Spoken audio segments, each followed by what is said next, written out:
Kwa kuwa sisi sio watendaji, mbunge wala diwani sio mtendaji wa kazi za kila siku.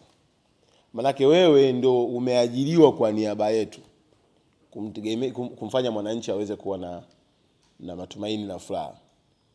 Hasa pale ambapo wewe unayelipwa mshahara kwa niaba yetu sisi uwafanyie kazi wananchi, kama kazi haziendi ndio mgogoro unapoanzia. Ndio maana nafika mahala hata akija kiongozi mkubwa kama alivyokuja waziri mkuu, unaweza kusimamishwa mkuu wa idara fulani pale afu wananchi wakaanza kukuzomea.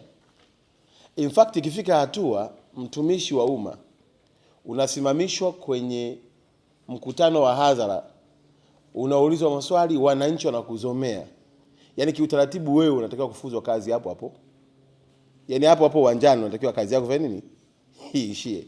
Maana yake hao wanatuma ujumbe ya kwamba hawafurahishwi na kazi yako, na kama ingelikuwa ni kupiga kura wakati huo, wewe huna kura ulizonazo za kiongozi aliyechaguliwa mahali pale. Yaani mathalan tukuseme hivi, kila mkuu wa idara hapa akisimama tukakuuliza wewe kwenye idara yako unachangia asilimia ngapi ya ushindi wa Daktari Samia? Yaani tukikuchukua wewe na idara yako, performance yako, tukaenda kuambia wananchi kwamba huyu ndio mkuu wa idara fulani. Kwa mfano wewe mkuu wa idara ya ardhi, tukikusimamisha kwa watu kwamba huyu ndio mkuu wetu nini wa idara ya ardhi. Hivi wananchi wakiambia hivi tupeni kula, una asilimia ngapi?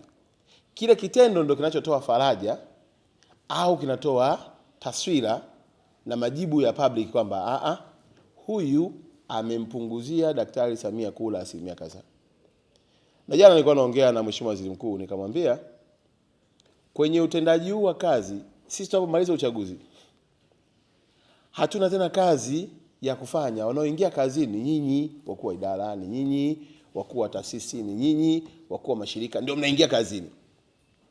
2030 sisi tunapoenda tena kuomba kura kwa wananchi, nyinyi hamuombi kura.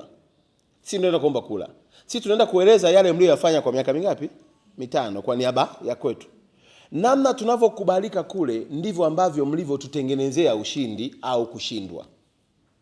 Kwa tukienda kule tukakataliwa, maana yake kazi yenu kumbe kwa miaka 5 ilikuwa haiongezi ushindi wa chama chetu. Na hapa nimesikia mnanitambulisha tu, wewe umesahau mimi mneki. Nimani tumeelewa. Kwa hapa pia mimi na interest za chama kwa sababu nimepigiwa kura na wabunge wote. Sasa hapa naongea kwa niaba pia ya wabunge kwa sababu changamoto hii haiko kwa mbunge mmoja tu. Iko kwa wabunge wote wa nchi nzima. Wabunge wote wa nchi nzima hawaendi kufanya kazi ya kila siku zaidi ya kuchukua kero za wananchi na kuzileta kwenye halmashauri, kuzileta kwenye manispaa, kuzileta kwenye majiji. Watendaji wa kwenye majiji ndio wanaoweza kufanya wabunge hawa wakaendelea kukubalika au kukataliwa.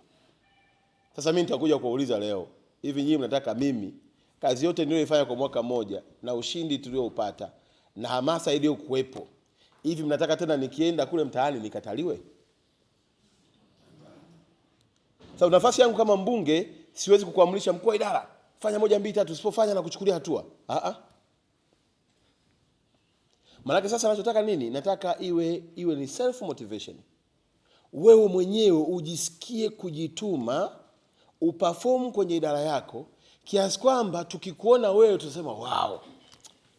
Fulani. Tukisikia kuna uhamisho tunaumia. Yaani uhamisho pekee tunaobaki kufurahia ni wakupandishwa nini? Cheo.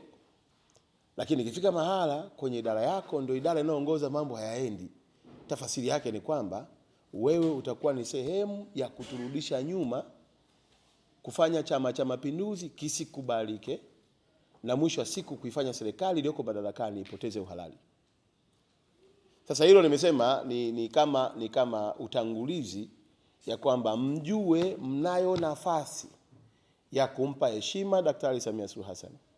Mnao nafasi ya kutatua changamoto za wananchi mpaka wananchi wafike hatua wakikuona wewe ni kama wamemwona mbunge, wamemwona mkuu wa wilaya, wamemwona rais, yaani wewe ndio mwakilishi. Na tukifika kwenye hatua, nina uhakika wananchi hawa ni waelewa. Pale palipo na uwezekano wa jambo kufanyika, wanajua kama huyu anasema ukweli na jambo linaweza kufanya nini? Kufanyika. Pale ambapo hakuna uwezekano wa jambo, ukiwaambia wanasema kwamba kwa kweli kwa jambo hili tutakuwa tunamuonea huyu mtu.